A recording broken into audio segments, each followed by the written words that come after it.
môžem povedať, že v podstate už od začiatku sme vedeli, že nás čaká ťažký zápas. Keď sme videli, v akej zostave Bardejov nastupuje, že mal hráčov, ktorí poslednú dobu pravidelne hrávali za Košice.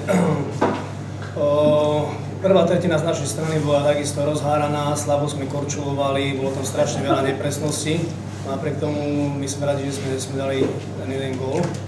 Po tej prvej tretine sme v kabíne hráčov nabádali zase, aby zvýšili ten pohyb, aby rýchlejšie dávali puky od seba, aby rýchlejšie pristupovali k súperovým hráčom, čo sa nám čiastočne darilo. V tretej tretine sa zopakovalo to isté, bolo vidno, jeden zápas je vyrovnaný, hralo sa hore-dole, ale tie nepresnosti tam boli aj na jednej, aj na druhej strane.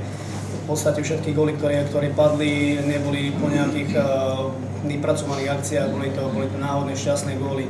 My sme spravili pri našich góloch chyby, nechali sme tam pri prvom voľného hráča pred bránou, pri druhom v podstate to isté.